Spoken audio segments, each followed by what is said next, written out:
E aí, pessoal do Rude Ramos, tudo bem? Estamos começando aqui mais um Rude Ramos Podcast, podcast da região aí, onde vamos contar muitas histórias de pessoas conhecidas e também de pessoas anônimas, mas com histórias incríveis. Hoje temos aqui uma pessoa muito importante na região, nascida e criada aqui, mas antes de falar dele também, eu vou falar, ó. Vamos ver se você já sabe quem que é. Ele foi goleiro, treinador, escreveu um livro, foi candidato a vereador, estudou na Renove BR e hoje ele trabalha como professor de educação física e editor de vídeo. Eu acredito que quem mora aqui no Rude Ramos já vai saber quem é, mas já fica aí no ar, hein? Antes de eu apresentar ele, deixa eu falar para você lembrar aqui do pessoal que tá ajudando a gente no episódio de hoje. Lembrar aqui, ó, de sempre, Camila Zamboni, dentista, que vende Invisalign, esse aparelho que você não enxerga aqui, porém, tem um aparelho muito bacana que vai agilizar o processo da sua boca de reestruturar os seus dentes. Daqui não sei se está focando aí, mas se você quiser saber mais sobre esse aparelho, Camila Zamboni tá com um desconto especial para quem vê aqui no Rude Ramos Podcast, falar que viu aqui. E vai ter a descrição, tem o QR Code aqui embaixo, tudo. Clique, entre em contato com ela, fala que viu aqui no programa do Rude Ramos Podcast e vai ter desconto. Também, deixa eu ver aqui, pegar minha cola aqui, ó. Tem aqui, ó. Temos hoje o apoio da Frutos da Terra. Quem conhece aqui o Mercadão tem a Marilene. Nós chamamos ela de Mari. E ela, em breve também ela vai estar aqui sendo entrevistada. Eu já tô pegando no pé dela para ela vir contar a história dela. Então, Frutos da Terra, ela trouxe aqui, mandou aqui uns cereais aqui pra gente tá comendo aqui no meio da entrevista.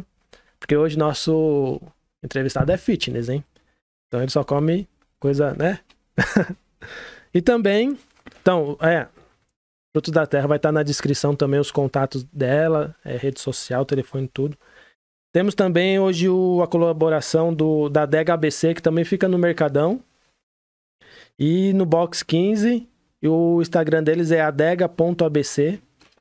E esses são nossos patrocinadores aí de hoje. Tem também os Pensões Chega Chora, que eu já falei no outro programa, e vai estar na descrição aqui embaixo. Então, sem muitas delongas, depois eu falo mais dos patrocinadores. Hoje nós estamos aqui com Renan, do Rude Ramos Raiz. Então, Renan, seja muito bem-vindo. Muito obrigado, queria agradecer a participação. E já falando, aproveitando que você falou dos patrocinadores, a Marilene foi minha aluna, inclusive falar para ela aqui que ela mandou algumas coisinhas fitness, mas eu tô só na jujuba aqui, ó. eu não queria falar não, né, mas... tem jujuba aqui, ó. Vou entregar ele aqui, ó. Tem jujuba. Não tem coisa saudável só não, ó. Mas tem coisa saudável aqui também. Tem amendoinzinho. Né, de vez em quando eu compro lá na Mari algumas coisas também, cereais, algumas coisas são sempre bom, né? A gente tá sempre passando porque o caminho do mercado municipal, ele corta as ruas ali, então às vezes é fácil acesso pra a gente sempre passa por lá. Tem bastante coisa lá, né? Tem bastante coisa. Legal. E eu acredito que você tem muitas histórias aqui, hein? Algumas, não tantas quanto alguns moradores que já tem mais idade, né? Tem muita gente com história aqui, conversando com o pessoal na rua e a gente acaba toda semana aprendendo alguma coisa. Mas o que eu tiver de alguma coisinha de história, a gente vai compartilhar também. Não, bacana. E, assim, lembrando para vocês que estão assistindo que a ideia do programa é bem essa. Trazer um pouco mais do que vocês já conhecem. O Renan é uma pessoa que já é bem conhecida na região, faz um trabalho incrível no Rude Ramos Raiz. Se você quiser acessar o Instagram dele, é Rude Ramos Raiz, né? Isso. Então, @Rude Ramos Raiz. Já acessa lá, já segue. Porque ele mostra, basicamente, quase todos os comércios aqui da região. Então, lá tem um catálogo gigante, né? Tem. Virou como se fosse aquele lista amarela. O pessoal às vezes fala assim, às vezes eu entro na página para procurar alguma coisa. E eu pego o link e sempre mando. Renan, tem alguma farmácia? Aí eu pego o link e mando. Não, legal. Virou uma página. Eu, quando conheci a sua página, foi bem isso mesmo. Acho que a minha irmã me mandou, falou, nossa, olha esse Instagram. Aí eu comecei a acompanhar e fiquei vendo lá um monte de comércio. Falei, nossa, isso daqui faltava isso na região mesmo. Bacana demais. Bom, Renan, me fala aí. Você é morador, nasceu onde você nasceu? Como que foi sua infância aí? Olha, eu nasci pelas mãos do Dr. Armando Gradella. E ele, que muita gente nasceu pelas mãos dele aqui no bairro de Rude Ramos, ele é um médico muito conhecido. Ficava ali na rua 3 de dezembro, agora eu não vou lembrar, acho que é 3 de dezembro. E era um hospital que hoje está abandonado o espaço, mas era dele o prédio, ele acabou vendendo, virou um outro hospital, maternidade. Uhum. E em frente ali, uma rua antes ali do Mercado Municipal, a rua de trás, ele tem uma clínica ali ainda, se eu não me engano, pelo que eu conversei com algumas pessoas, ele continua atendendo, já deve ter certa idade. Então eu nasci ali aqui no bairro de Rude Ramos, e os meus avós moravam ali perto da rua Sacramento, né, na Amadeu Campanharo, que é uma rua que dá sem saída, mas que dá acesso ali na Anchieta, né, pelo menos para pedestre. Então eu passei minha infância praticamente aqui. Os meus pais, eles conseguiram comprar um terreno no Terra Nova 2, o bairro ainda estava em construção, né, ainda bem no começo mesmo. E aí eu mudei para lá, mas ficava aqui mais na casa do meu avô, porque eu estudava aqui no bairro. Então, você estudava onde? Estudei no Otílio de Oliveira, fiz minha primeira série lá. Aí depois, quando eu tive que ir pro Terra Nova 2 lá, eu estudei até 2 anos lá no Terra Nova 2, depois voltei aqui pro Otílio. Aí depois do ensino médio eu estudei no Sinira. Aí no Sinira eu estudei acho que 9 anos. Se eu não me engano, foram o resto do meu ensino escolar foi em escolas públicas. Você era um bom aluno? Eu não era um aluno nota A, eu vou ser bem sincero. Minha mãe sempre falou, o Renan sempre foi um aluno nota C. Ele tinha algumas coisas que eu gostava muito de fazer. Educação física. Educação física. Algumas matérias eu até gostava, mas assim, eu nunca fui um aluno um aluno ruim. Sim. Mas eu nunca fui um aluno assim, nota A. Eu era sempre mediano. Intermediário. Eu fui me dedicar um pouco mais quando eu fui pra faculdade. Aí eu comecei a estudar educação física, então era algo que eu gostava mais. Então, aí eu acho que eu já me tornei um aluno melhor. Eu estudava mais. Bacana. E qual é a sua formação hoje? Então, eu sou formado em Educação Física, eu fiz uma faculdade de licenciatura e bacharelado, depois fiz uma pós-graduação em treinamento esportivo. E como eu era ex-goleiro, eu meio que, vou continuar nessa carreira do futebol. E aí eu fiz a faculdade de Educação Física, só que quando eu estava jogando no Ituano e no Bragantino, quando eu estava no ensino médio, eu conseguia trocar de escola para as cidades que eu ia jogar. E com a faculdade não dava.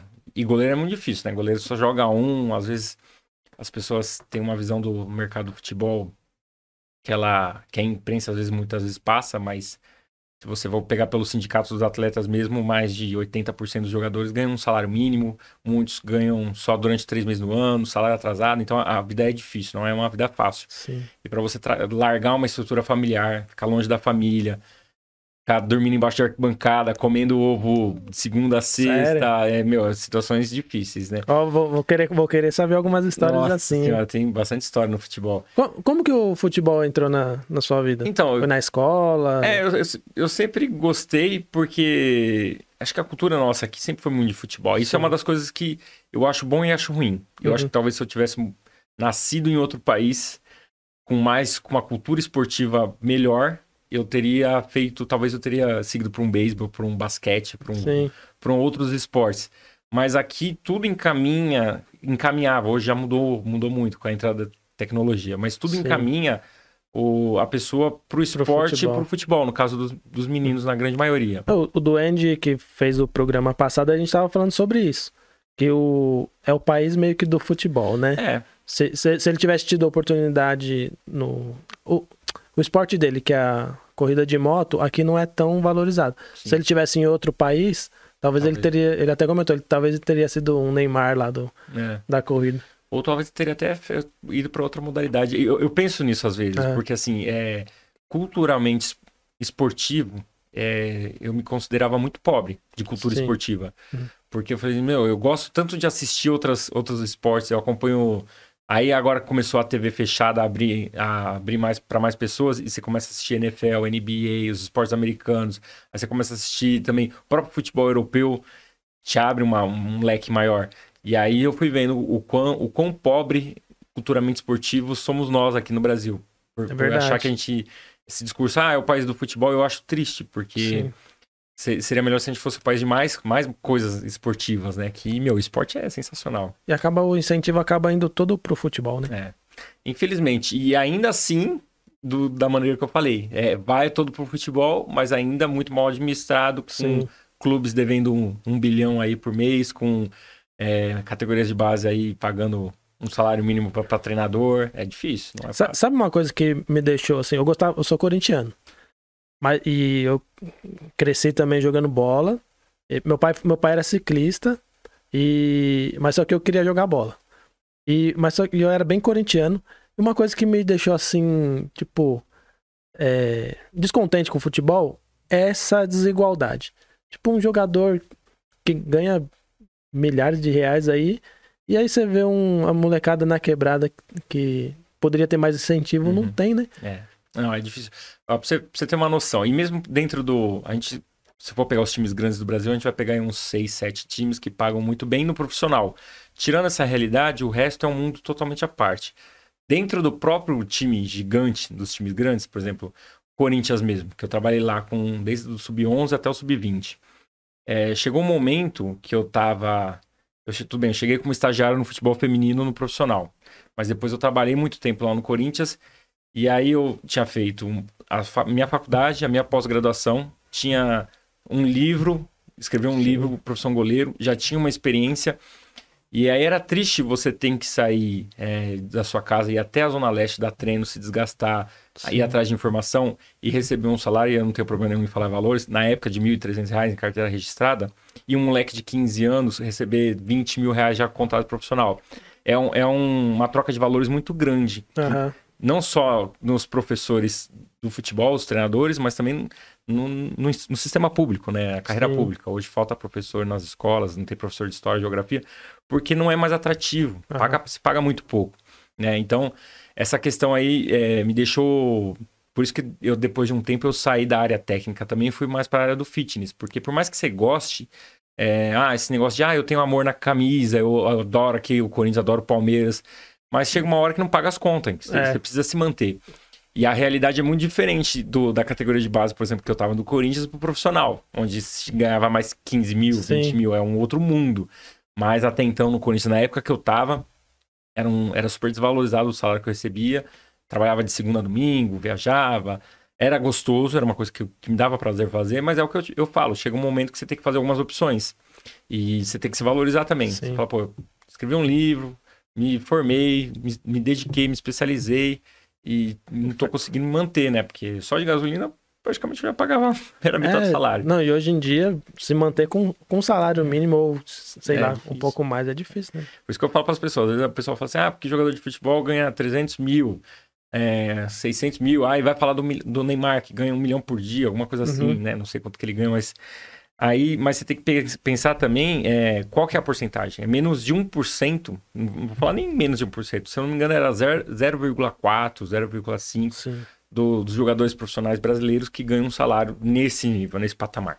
Com mais de 80% aí, você for ver, tudo ganha menos que um pai de família que trabalha em qualquer emprego comum igual a nós aqui. E para um jogador chegar nesse nível assim ou ele tem que ser muito bom, eu tenho que ser muito esforçado ou dar sorte, né?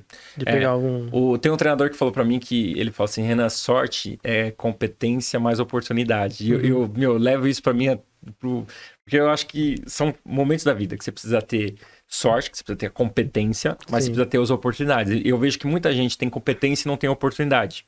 E muitas vezes tem pessoa que tem oportunidade, mas não tem competência.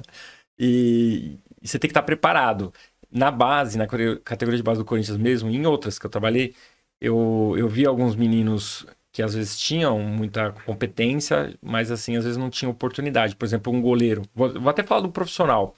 Um goleiro reserva do Corinthians hoje é o Matheus Donelli, que eu peguei ele na escola de goleiro do Zete, com 7 anos, levei ele pro Corinthians lá na base, na época no Sub-11. E aí ele pegou seleção brasileira, campeão mundial, e ele tá lá no Corinthians no profissional, contrato profissional. Fez alguns jogos, não tá no agrado da torcida ainda tanto, mas é um goleiro muito jovem, que ele precisa ter um pouco mais de oportunidade para poder ser um goleiro do Corinthians durante um bom tempo. O problema é que eu acho que ele não vai ter essas oportunidades, porque o Cássio ainda vai jogar durante muito tempo. O Corinthians é um time grande que vai querer contratar um goleiro mais de peso se o Cássio se aposentar. Sim. Então, talvez seja melhor para ele sair para outro time e voltar com o nome do que... Então, isso acontece tem também no tudo profissional. isso, né? Tem tudo isso por trás. É complexo, não é fácil. E às vezes também tem um jogador, ou qualquer profissão, assim, às vezes a pessoa tem a oportunidade e não tá preparada, né? Tem muito. A preparação é muito importante, né? E tem muita gente que é esforçado. O Arana, que é hoje um lateral do Atlético Mineiro, que se machucou, estava cotado para ir para a Copa, não vai mais. Ele, quando eu trabalhava com ele na categoria de base do Corinthians, ele sempre foi tido um jogador bom, mas não era um jogador excelente. Mas ele era um jogador muito esforçado, que ele jogava igual treinava, ele se dedicava sempre lá. Sim. E quando você assiste os jogos dele no profissional, é a mesma coisa. É um menino muito esforçado, que dá 100%, e isso resolve muitos resultados durante o jogo. Então tem esses casos também, de um jogador que não é tão bom tecnicamente, mas que ele é tão esforçado que ele acaba pegando o gosto dos treinadores e acaba tendo mais oportunidade. Então tem vários casos diferentes e ele é um deles. Ai, que da hora. Eu tava assistindo na Netflix o vídeo do Carlos Tevez. Você chegou a ver, não? Não vi. Meu, eu nunca fui assim, quando ele jogou no Corinthians, legal, né? Mas eu nunca fui tão fã assim dele, né? E eu fui vendo a história, mostra a história desde quando ele é moleque, né? Um pouco da carreira dele, assim. Eu achei muito legal, assim. Toda a história, a carreira dele, né? E fala pra gente um pouco, vou até voltar um pouco aí na história, pra você contar um pouco, explorar um pouco mais, sei lá, do goleiro. Antes da gente falar do seu livro. Bom, provavelmente o futebol veio na sua época de escola, né? E... me conta assim, como que foi essa infância, como que você entrou mesmo no futebol profissional, ou o caminho, assim, sabe, que você meio que trajetou, assim, até... Então, tem muito menino que gosta de jogar bola, que gosta de fazer gol. Eu nunca achei legal fazer gol. Eu sempre achei legal impedir o gol. Você não era daquele aluno que... contra. Minha mãe falou que eu sempre era do contra, então eu não gostava. A maioria queria fazer gol. Eu queria tirar o gol. Você não era daquele aluno, jogador ruim, fala, não, vai lá pro gol. Não, então, e tem esses casos também, que geralmente isso acontece. Não adianta falar que é bullying, que não é, mas é a realidade. Geralmente, pelo menos na época que eu jogava, o gordinho ia pro gol, Sim. O moleque ruim na linha ia pro gol. Então era sempre assim. Ou colocava qualquer um no gol. O goleiro era sempre o que não tinha muita utilidade na linha, ia lá pra trás. Mas eu gostava de jogar no gol, eu sempre preferi. E realmente eu não era habilidoso com o pé. Mas eu nunca fiz questão de me esforçar pra querer ser jogador de linha. Eu sempre preferi jogar no gol mesmo, foi uma opção. Mas tem muitos casos assim na escola, dessa exclusão do goleiro. Chega a brincar, mas é uma coisa que hoje a gente até trabalha nas categorias de base e com um aluno muito novo, dele vivenciar várias posições, porque isso é importante. Porque você vai desenvolvendo mais habilidade motora. A mesma coisa, e a gente volta a falar dos esportes americanos. Às vezes você está assistindo uma NFL e fala assim, esse cara na faculdade ele era do atletismo. E isso é importante porque quanto mais esportes você vivencia, mais habilidade motora você tem. Cognitivamente é muito bom também pro corpo. Sim. Então é melhor ter mais vivência. Então é isso que eu me arrependo também. Ficar mais preparado, né? Mais preparado. Pra tudo, né? Conta uma história, alguma coisa da sua infância no futebol que te marcou. Goleiro, eu joguei bastante nos terrão por aí, assim, de marcar. Não, eu acho que eu fiz bastante amizade e eu acho que o futebol, o esporte em si, ele prepara muito para alguns momentos da vida. Então, essa experiência de você viajar durante um mês, ficar longe de casa, da família, mesmo novo, com 10, 11 anos, mas com uma equipe, essa questão de respeito, de saber se virar sozinho e até depois, na adolescência, ficar morando só um tempo fora. Eu acho que isso foi o maior legado que eu acho que o futebol me deu. Fora algumas coisas que eu acho que eu não teria oportunidade se eu tivesse que pagar. Por exemplo, eu fui para Taiwan a trabalho. Sim. Eu fui para outras cidades, para outros países. Então, isso... Você foi pelo futebol? Foi pelo futebol feminino. Eu trabalhei e fui para alguns... Quando você era treinador? Isso, quando era treinador de goleiras. Aí a gente viajou pelo Ministério do esporte na época. Depois dos Jogos Olímpicos tem o Universiade, que é um segundo torneio que envolve mais países, que é um universitário. E aí o Mundial foi lá em Taiwan, e aí eu fui com a equipe feminina. E é legal, porque você vai através do seu trabalho, mas você convive com outros atletas também, é bem... É bem bacana. Eu sempre gostava. Aqui no Ruge tinha algum lugar pra jogar? Olha, eu assim? jogava aqui no Ruge, no Cruzeirinho, que é um campo que fica ali na divisa de São Paulo divisa do Ruge com São Paulo ali, São Bernardo com São Paulo. Ainda tem esse campo lá. Ele só mudou, ele era de assim, mudaram o lugar.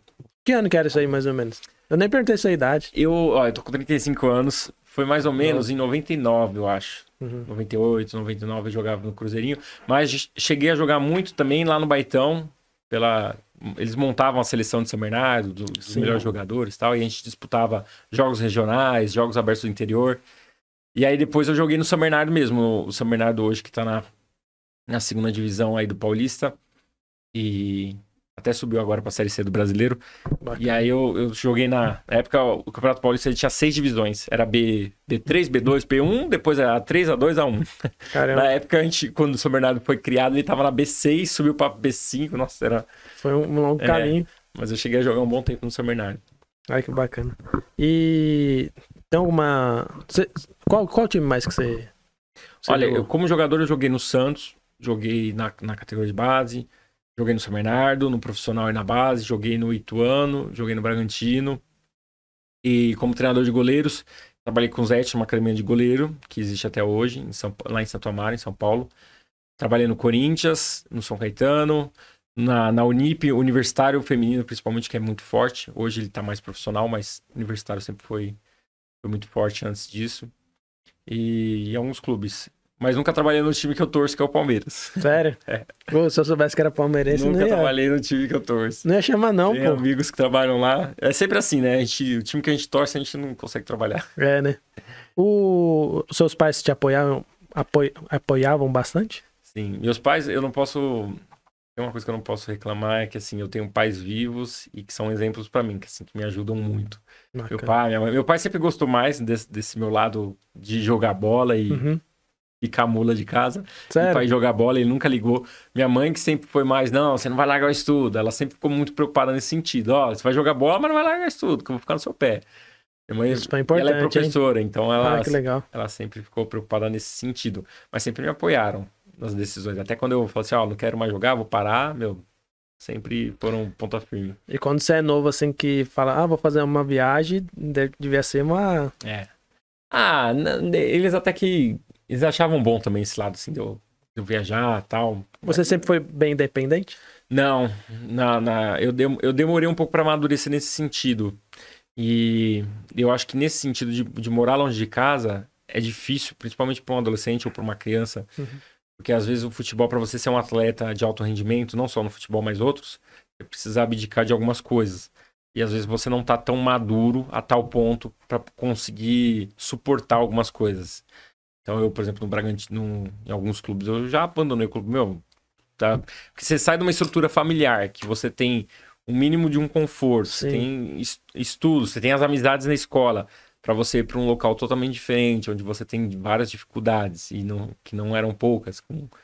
E aí você fala, será que tá valendo a pena? Então eu tive algumas crises durante esse trajeto, mas fizeram parte. Você ficou muito tempo em alojamento, em times assim? Fiquei, alguns nem tão longe, mas, por exemplo, quando eu jogava no Flamengo de Guarulhos, fiquei lá 1 ano e meio, quase 2 anos lá, jogando no Campeonato Paulista, não dava pra ir voltar todo dia. Aí Santa Catarina também, você vai... É o que eu falo, a realidade do futebol é diferente, a maioria dos contratos são contratos curtos, de 6 meses, é tudo muito inconstante.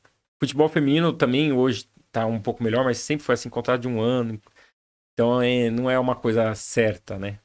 O futebol, ele te deu alguma, assim, alguma conquista, sei lá, até de bens, assim? Olha, eu vou falar pra você que a maior conquista que o futebol me deu foi essa questão de poder conhecer outros lugares, viajar bastante, tipo, São Paulo, interior de São Paulo inteiro eu conheço, outros países tive a oportunidade de ir. Financeiramente, infelizmente, não fiquei rico com futebol. Por causa dessa falta de incentivo. Não, mas é difícil mesmo. O pessoal tem uma ideia que o futebol deixa o pessoal rico, mas você tira um ou outro que ganha muito dinheiro com futebol. O resto, O próprio livro, quando eu resolvi criar o livro, o contrato que eu fiz com a editora, que o livro já estava nessa caída, assim, o pessoal não estão comprando muito. Sim. Mas o próprio contrato que eu fiz com o livro, com a editora, foi em livros, não foi nem em dinheiro, né? Eu pedi 200 livros lá, que ia dar o valor que eles iam pagar, porque eu já estava meio que saindo do futebol e a ideia era distribuir os livros para o treinador de goleiro, para comentarista, narrador. Então eu distribuí bastante livros. 200 livros foram distribuídos. E aí foram 3 partes do livro que o pessoal ajudou. Foi a parte de preparação técnica que eu escrevi, que praticamente 80% do livro. Preparação física, que foi o pessoal da USP que escreveu. E preparação psicológica, que foi o pessoal da Unicamp. Então foi um livro bem completinho, assim. Serviu com a ajuda de outros profissionais. Colaboradores. Que bacana. Como que você... Quando você foi escrever o livro, o que te motivou, assim, a estar escrevendo esse livro? O que me motivou a escrever o livro foi quando eu estava na faculdade, eu precisava fazer o trabalho de conclusão do meu curso de Educação Física. Eu falei assim, vou falar... E eu tinha que montar uma periodização, né? Que é isso foi na pós. E a periodização é você montar como se fosse um planejamento de um atleta, numa competição. Então o cara tem um objetivo, a gente monta essa periodização para ele seguir esses treinamentos. E aí quando eu estava montando esse meu TCC na pós-graduação, eu fui procurar, tava eu e o treinador de goleiro do Corinthians na época também, o Fábio, e aí eu fui procurar algumas referências, e eu vi que, muito escasso. Até hoje, se você procurar, você acha já mais algumas coisas, mas você achava muita biografia. Quem foi o Rogério Ceni, quem foi o Marcos, você acha biografia. Agora, se achar um livro específico para falar de goleiro, como treinar um goleiro, como ensinar as técnicas, quais são as técnicas básicas, o que é uma preparação física, o lado psicológico, que me afetava muito nos jogos, principalmente quando eu era mais novo, que o goleiro sofre muita pressão e todo o erro recai sempre, a maioria cai nele. Então eu decidi fazer esse livro pensando nisso, que essa escassez era uma oportunidade também de falar assim, eu fui goleiro, eu acho que é um legado que eu vou deixar, mesmo não trabalhando mais com isso, pelo menos eu acho que é alguma coisa. Praticamente um curso? Como se fosse um YouTube, seria um YouTube de tutorial, pra molecadinha entender. Sim. Quando você entra no próprio YouTube, eu tenho lá o canal Profissão Goleiro, que eu deixei de tutorial lá, coloquei todos os vídeos, não mexo mais nele, mas ele tá lá. Então, tem vídeo lá que tem 100 mil visualizações, porque o pessoal clica lá, como que faz uma pegada? Todos os fundamentos. E o livro, a ideia era essa mesmo. E não só isso, mas também agregando a parte de preparação física e psicológica com profissionais competentes dessas áreas que pudessem falar com embasamento. O próprio René, da USP, quando ele foi ajudar no livro, ele falou, Renan, eu tenho muita dificuldade, porque ele queria correlacionar os movimentos de impacto do goleiro e ele não achava na literatura e nem em outros esportes. Então ele teve que buscar na literatura americana algumas coisas. Por exemplo, o movimento de lançamento com a mão do goleiro. Ele queria falar do impacto do movimento repetitivo. Dava lesão. Que faz no músculo. Aí ele pegou no beisebol o lançamento do cara, que tinha alguns estudos, porque a mecânica é parecida. Certo. E aí ele fez essas correlações. E eu acho que foi um pontapé legal para outros livros surgirem, pegarem como referência uma coisa ou outra. Que daí você vai melhorando, né, a literatura. Que bacana. E você vende esse livro? O livro ele tá vendo ainda pela Editora Forte e se colocar no Google aí nos mecanismos de pesquisa, vai achar desde Americanas, Carrefour, várias lojas aí vendendo, supermercado, livraria, tá online. Vamos colocar depois na descrição. Coloca. Aqui. É só pesquisar. E pesquisa também porque o preço varia bastante, viu? Tem gente cobrando de 70, tem marketplace cobrando 30, 40, depende muito. E se alguém quiser fazer aula de goleiro, você dá aula? Não, eu aposentei. Hoje eu aposentei, não trabalho mais com treinamento de goleiro. Já dei muito personal, mesmo quando eu saí não tava dando mais em clube, durante um tempo eu dei alguns personagens, mas hoje não. Hoje tô aposentado. Que bacana. Bom, eu sei que aqui ainda a gente tem, tem um monte de assunto ainda, ó. Tem o Ruge Ramos Raiz, tem o Ruge Run, Ruge Run. Nós temos treinamento na praça, tem o projeto dele personal, tem um monte de coisa para falar. Mas vamos explorar mais um pouquinho do goleiro. A parte que você foi treinador do futebol feminino. Teve viagens também, né?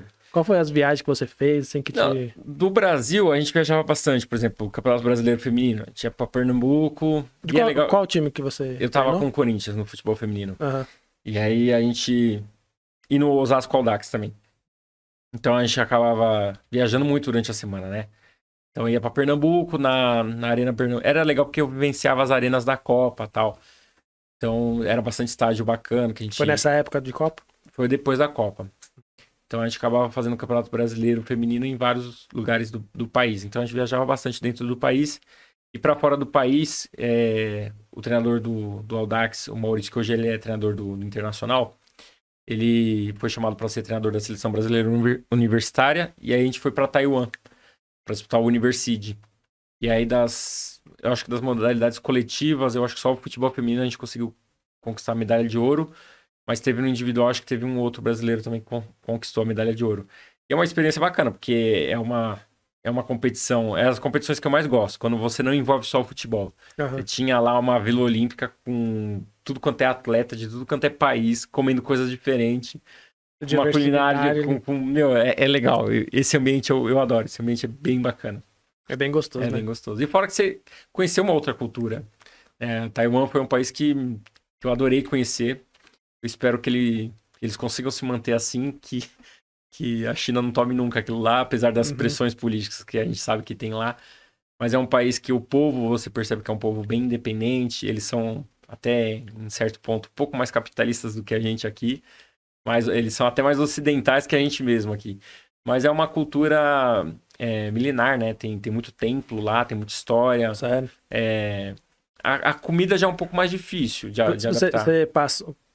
nessa questão da comida, você passou algum perrengue lá? A gente ficava numa vila... eles montam uma vila olímpica, né? Então, você tem várias comidas de vários países. Então, cada dia eu experimentava uma coisa, mas não dava para passar mal. Uhum. Era tudo muito regrado, com questão de açúcar, de alimento. Passava por vários nutricionistas. Mas quando eu saí para comer, eu tentava experimentar uma coisa ou outra. Lá, a diferença que eu senti é que lá a comida não tem a vigilância sanitária que a gente tem aqui, mas a comida lá é um pouco, vamos dizer que é um pouco mais sincera para os olhos, porque o restaurante, a cozinha fica na frente e as mesas ficam atrás, diferente daqui. Você sabe o que a pessoa tá fazendo. E você vê tudo que você come, a maioria das coisas que você come na rua. Então, é muito peixe, né? Porque é uma ilha lá, não dá para criar boi, nada. Então, muito peixe, muita coisa assim de frutos, mas... É igual nos filmes, que a gente vê lá tudo nos bequinhos. Tem umas velhinhas, cara, engraçado. Mas, assim, não vi nada... A pessoa fala, cachorro, você viu pra comer? Não, essa culinária mais... A pessoa fala exótica aí, diz que existe mesmo, mas os próprios taiwaneses, quando a gente conversava lá, não comiam. Não é uma coisa que o pessoal fala assim, que isso aí se encontra na rua. Pelo menos a gente não via lá. E a gente vê... Quando a gente compra as coisas, a gente fala de Taiwan. A gente já meio que... Tinha muito, né? Compara com o negócio de... pirata, né? Made in Taiwan. Lembra que tinha muita coisa de Taiwan? Uhum. Então, Taiwan, ele foi muito forte, né? Mas é o que eu falei, essa briga política, eles estão meio sufocados a economia, né? A China. Então, tem muitos países que não reconhecem. Eu acho que, se eu não me engano, o próprio Brasil não reconhece Taiwan como um país, né?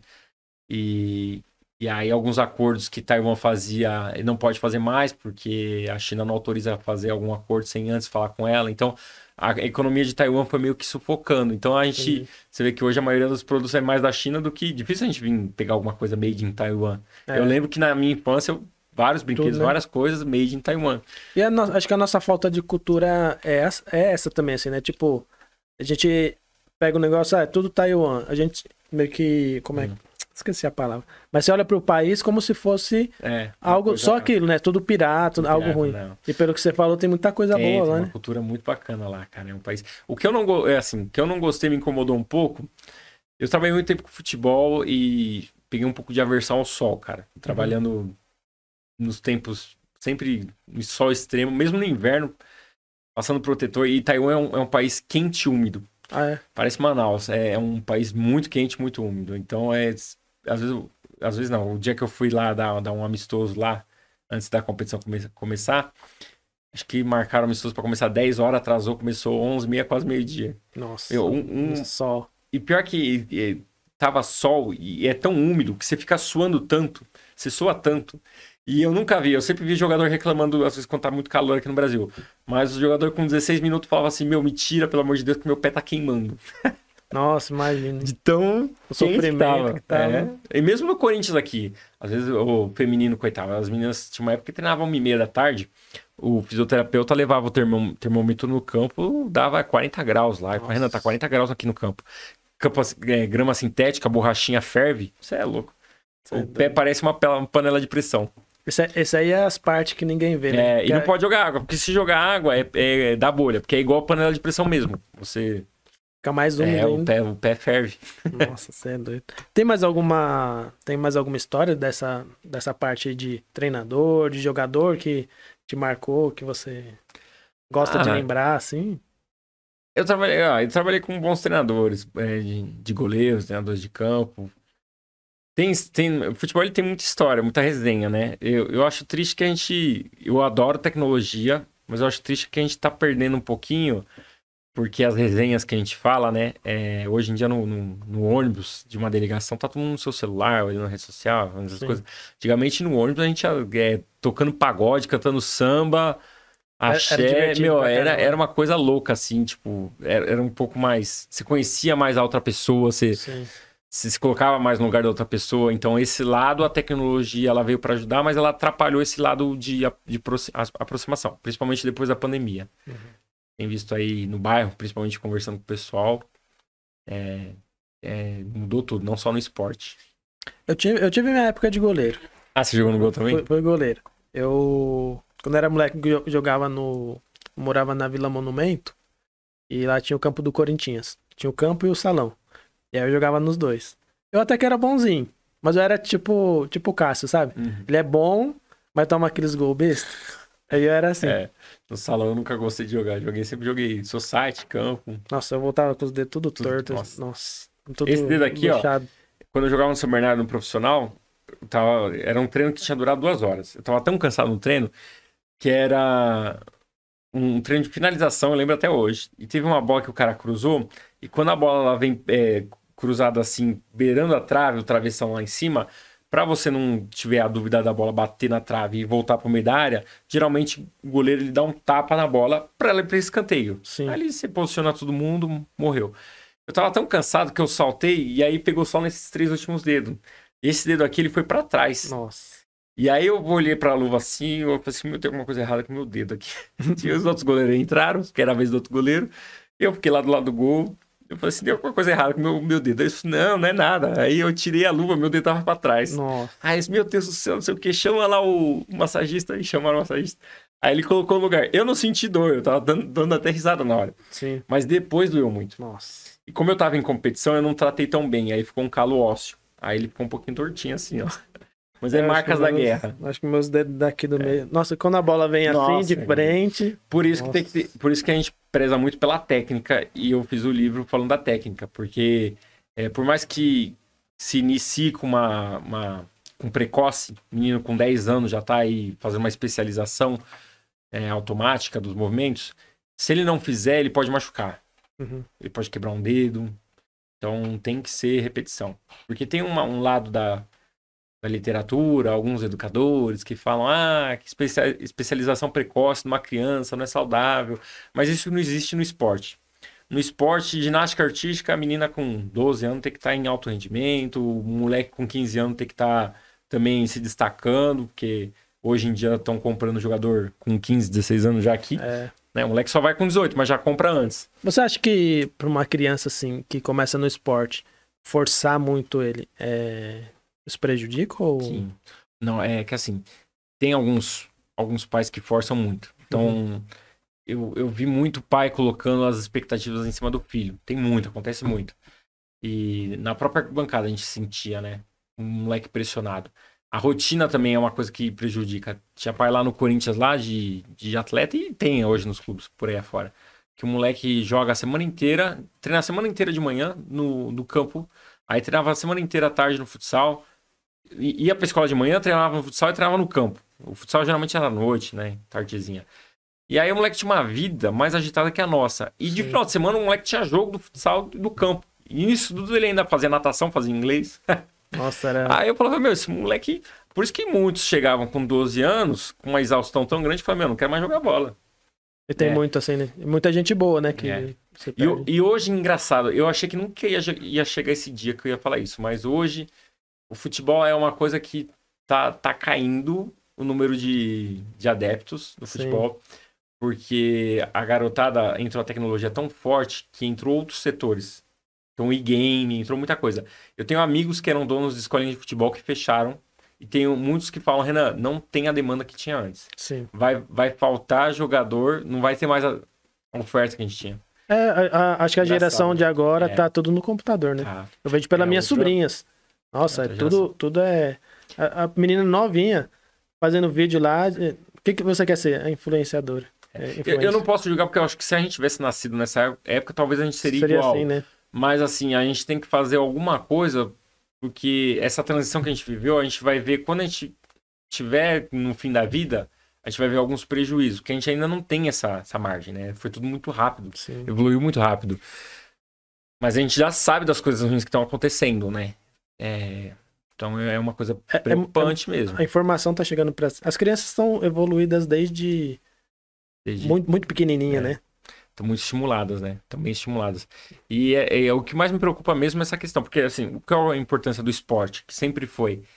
Não é só... Porque o jogador profissional mesmo ganhar muito, vai ser poucos que vão conseguir. No Corinthians que eu trabalhava lá, você pegava um elenco de 50, 3 conseguiu se tornar profissional.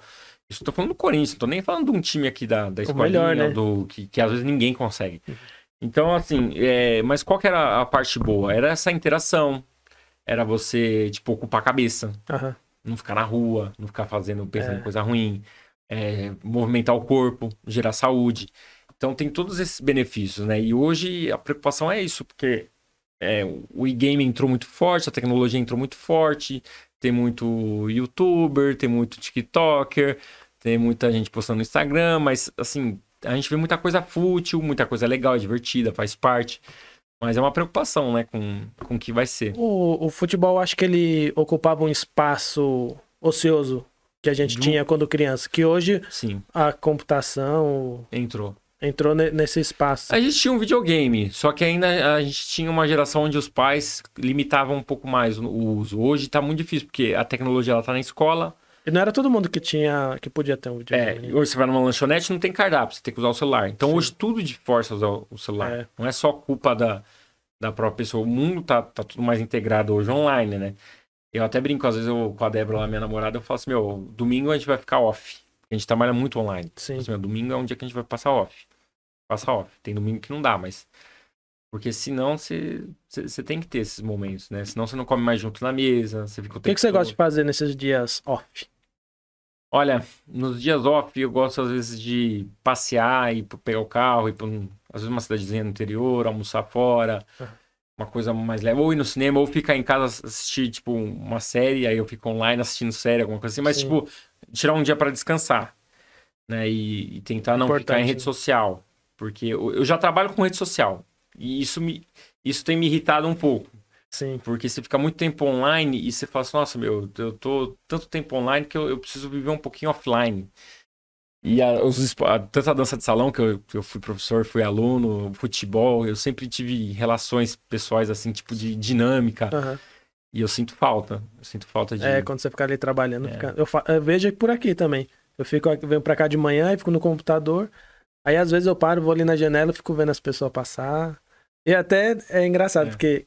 Entra nisso que eu falo bastante aqui do programa. Eu vejo todo mundo passando. Então, assim, daqui da janela, eu não conheço, né? Mas praticamente eu vejo a vida de todo mundo passando. E ninguém imagina que eu existo. Então, assim, a ideia do programa, né? Fazer as pessoas se conhecerem. Então, claro, a gente não vai conseguir trazer tantas pessoas aqui, mas um pouco que a gente conseguir, às vezes, umas conversam. Tá falando isso com o Denner, do Birmingham Café, que é uma cafeteria muito bacana que tem ali na rua Rafael Tomé. Eles tinham aberto na pandemia, na Bispo César, agora eles mudaram para ali para trás do Sinira. Ele tá falando que na cafeteria dele ele acha legal porque é muito mais do que um café às vezes, que às vezes as pessoas estão sentadas num sofá de frente, não se conhece, começa a bater um papo e tal. E é importante, né? Porque até a pandemia, passando a pandemia, pessoal falava muito, né, durante a pandemia aqui, falava assim, que a gente vai dar mais valor, a gente vai ser mais... É tudo... Ah, não, voltou A gente ficou pior, porque não tem como, porque a tecnologia ela avança mais para as pessoas estão mais sozinhas, e quando você fala em problemas sérios sociais, você fala em racismo, em bullying, em várias coisas, a tecnologia ela só atrapalha nesse sentido, porque quando você convivia mais junto, você conseguia entender, mas, por exemplo, a gente ia jogar bola junto, a gente ia brincar na rua, ou a gente conversava mais, você acabava se colocando mais na situação do outro, falava fofocava, falava, mas você conhecia mais os problemas da pessoa e interagia mais com as pessoas. Você se abria mais. Isso é muito melhor que qualquer campanha que fale de você ter mais empatia da boca pra fora. Rede social virou isso, né? Porque senão fica só no discurso. Quando você consegue, através de uma corrida de rua do Ruge Run, quando você consegue, através de uma entrevista ou fazer alguma atividade que você envolva as pessoas, ali você consegue fazer várias campanhas ao mesmo tempo. Você consegue fazer campanha de antirracismo, de melhor empatia pelo outro, se colocar no lugar do outro, porque as pessoas se conhecem, acabam conversando sobre a dificuldade que uma ou outra tem. Então, isso é legal. E eu acho que isso a gente está perdendo. E eu não acho que é um caminho que vai ficar sem volta, mas vai ficar um pouco mais difícil. Porque o mundo tá ficando...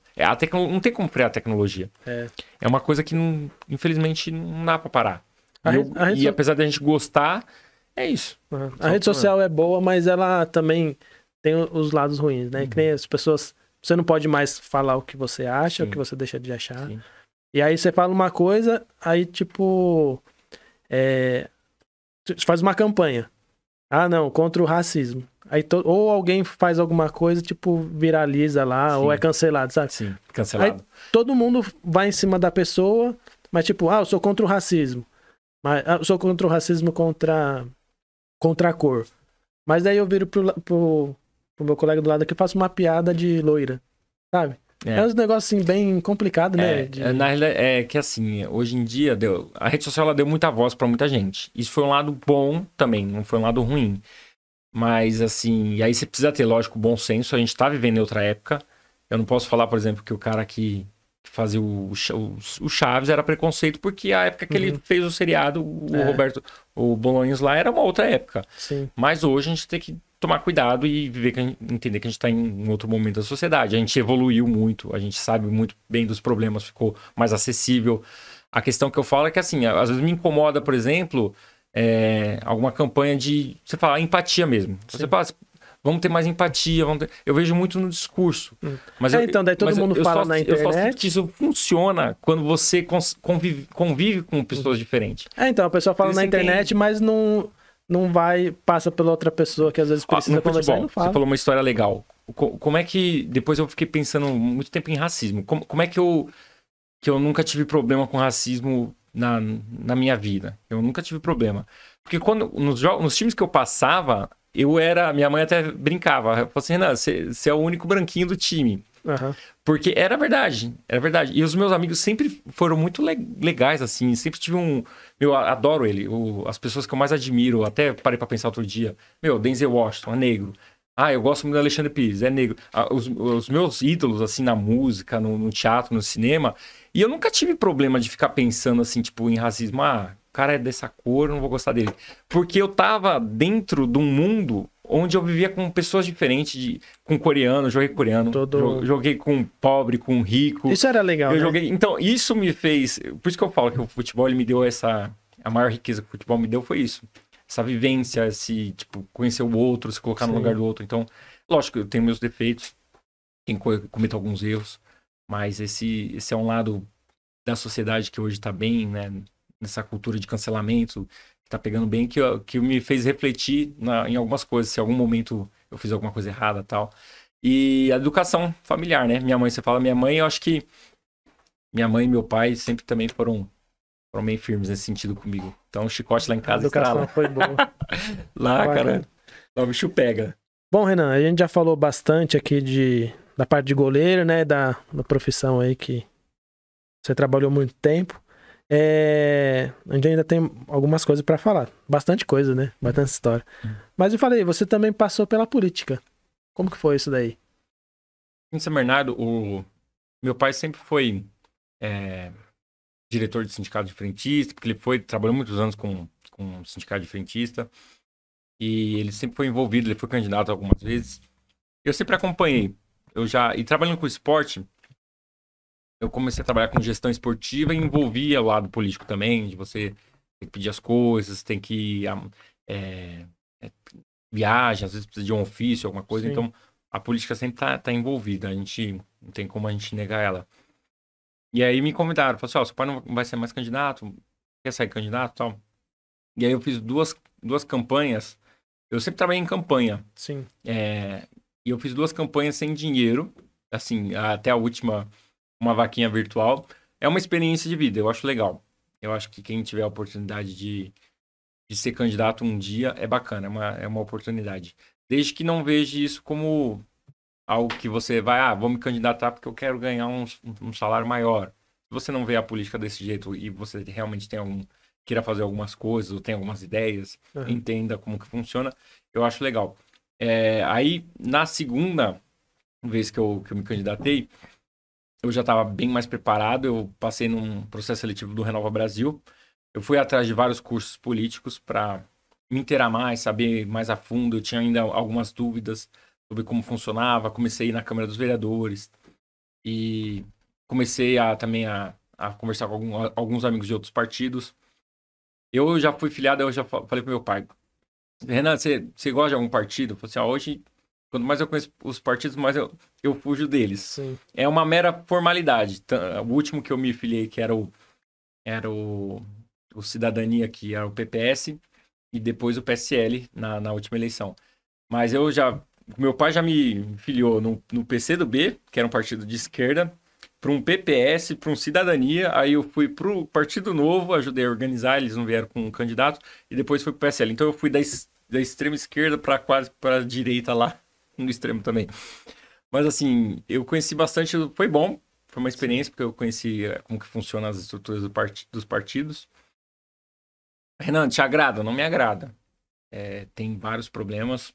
Eu acho que a gente vai resolver as coisas através da política por um lado e por outro lado... Mão na obra. Por um lado eu fico descrente, por outro lado não. Que eu vejo muitas pessoas falando assim, democracia, tal. Eu vejo o Brasil com um sistema meio louco, cara. Eu não vejo isso daqui como uma democracia plena. Por exemplo, para você se candidatar, você não pode se candidatar avulso. Você precisa escolher um partido. Certo. Então, beleza. Eu preciso ser um representante. Tem que escolher um partido. Quando você olha o partido, é igual confederação esportiva. Que eu já também, desse meio, eu já vi bastante.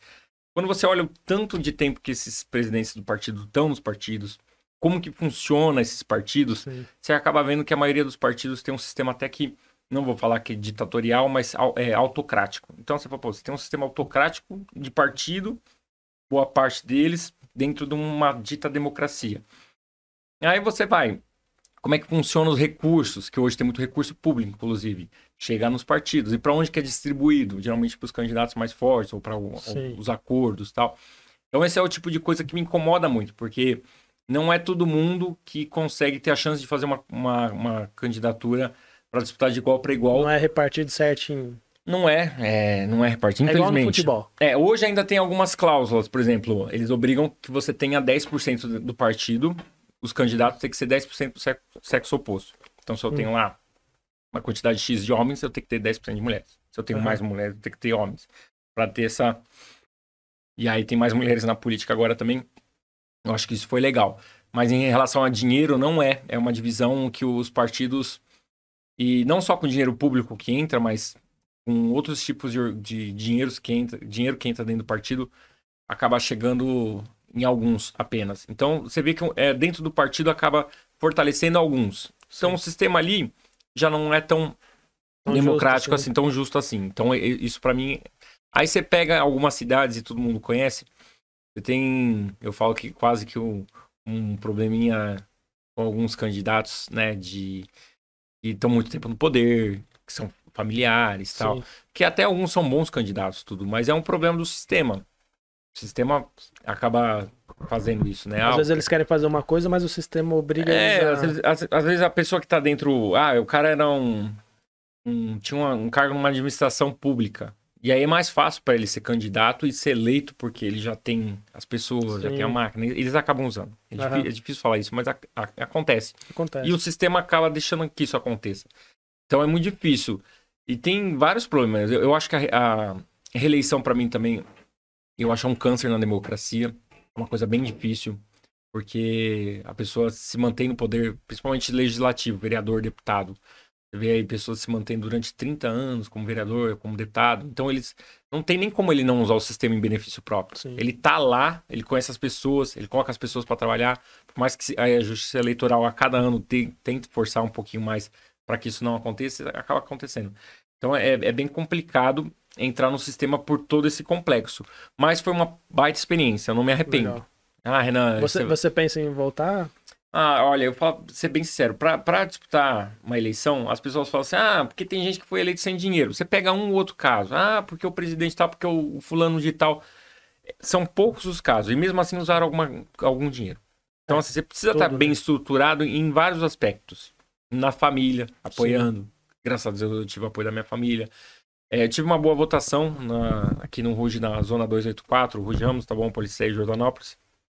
Eu tive mais de 500 votos nessa região, fui o 15º mais votado. Mas as pessoas não entendem que política, quando você está numa campanha, você tem que... É tipo uma estratégia que você tem que bolar. Uhum. Não adiantou nada eu ter sido o vereador, o 15º mais votado aqui dessa região, porque em outras regiões eu não conseguia ter força para disputar. Não consigo ter braço. Então...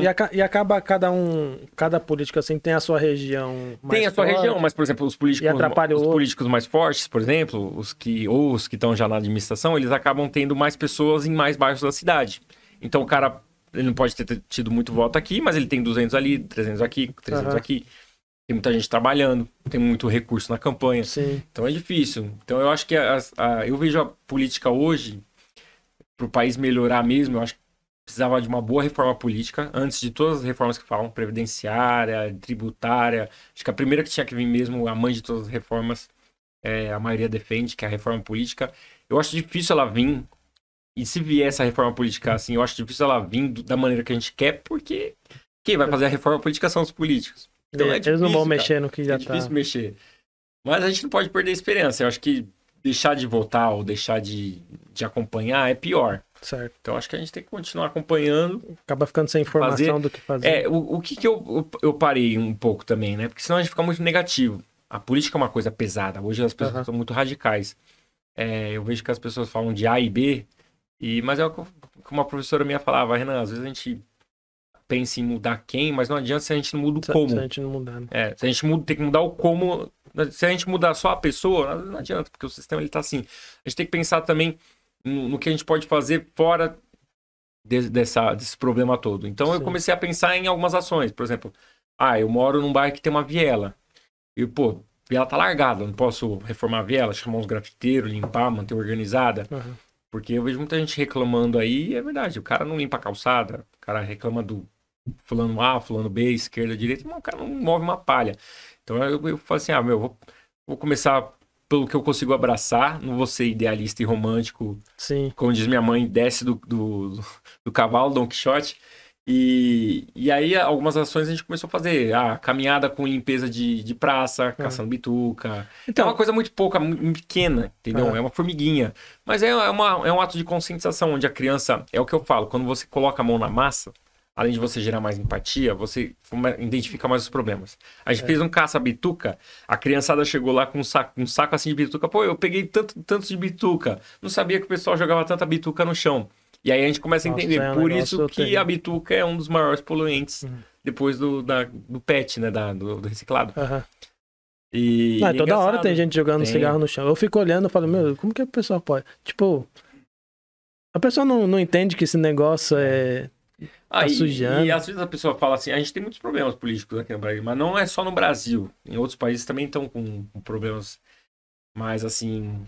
não tem outro caminho. Tem que ser pela política. E as pessoas acham que a política tá em tudo, infelizmente afeta a gente em tudo, né? Nas relações. E você falou que um pouco assim da política, né, do sistema, e para mudar mesmo é a gente que tem que pôr a mão na massa, né? Por outro lado, assim, a gente fala assim, o pessoal fala assim, tem que votar certo. E eu concordo com um professor também que disse, pô, mas a gente vota muito, não é por falta de voto que a gente tem. Aham. Tem gente que vota errado, tudo bem, mas a gente vota a cada 2 anos a gente tá votando. A gente já votou em vários candidatos durante a vida, se você for parar pra pensar, não dá nem pra lembrar, porque é tanto candidato assim. E desde da minha primeira votação, eu acho que... Quantos candidatos você já parou desde a primeira votação? Nossa, nem... Um monte de candidatos a gente votou. E não é por falta de voto só, mas a gente tem que pensar em algum jeito, tentar fazer primeiro a nossa parte, cobrar, né? Ficar mais esperto, mais atento.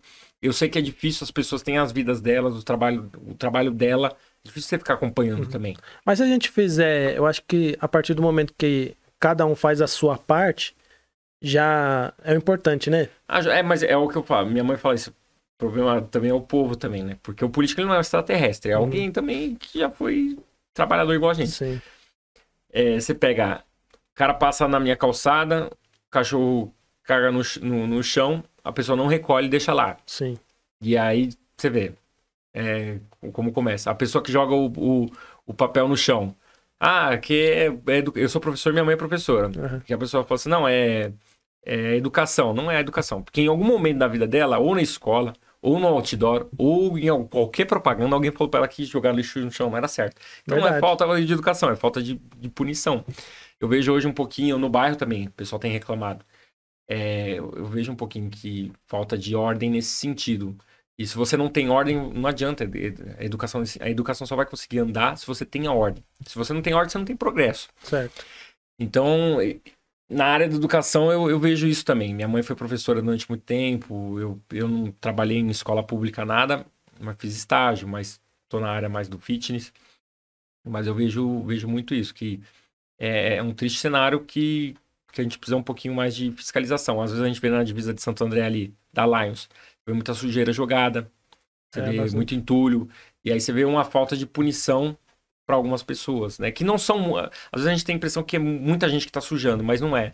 São poucos, né? Mas que sujam bastante. Verdade. E esse é alguns dos problemas aqui no nosso bairro de Rua de Ramos. Desse seu trabalho com política e tudo aí que você fez, foi disso daí, como que surgiu o Rua de Ramos Raiz? O Rua de Ramos Raiz, ele... Assim, tinha várias ações. Então a gente reunia o pessoal para fazer limpeza de praça, um pessoal para fazer caminhada, um pessoal para fazer isso, um pessoal para fazer aquilo. Tinha muita coisa largada, assim, sabe? E aí eu falei assim, vamos canalizar numa página só. Aí eu criei essa página chamada Rua de Ramos Raiz. Eu falei assim, vamos fazer tudo lá. E aí começou mais com uma atividade física, né? Às vezes atividade de interação social, de limpeza e tal. Só que aí o pessoal durante a pandemia falou assim, divulga meu comércio lá e tal. E aí eu fui e comecei a divulgar. No começo era uma coisa mais voluntária, passava nos comércios, conversava com alguns amigos que eu conhecia realmente o produto, não postava nada sem conhecer, ainda não posto, eu sempre conheço quem é a pessoa, qual é o produto. E aí começou o negócio a tomar um rumo assim que eu não esperava, porque eu já trabalhava com edição de vídeo na época do alto rendimento, porque eu fazia análise de desempenho, edição do goleiro lá errando, edição do time adversário que ia jogar, e comecei a me especializar em edição de vídeo já há uns 10 anos atrás. E aí quando eu migrei com essas duas áreas para o fitness, nas minhas aulas eu monto os vídeos ainda, faço edição de vídeo, e durante a aula eu uso eles.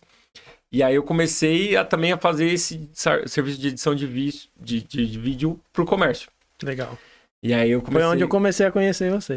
Então, aí eu comecei a postar um vídeo, comecei a postar outro. Aí começou 2 pessoas me mandar mensagem por semana. Aí hoje 3, 4 pessoas me mandam mensagem por dia. Meu comércio, como é que faz pra divulgar, tá? Sim.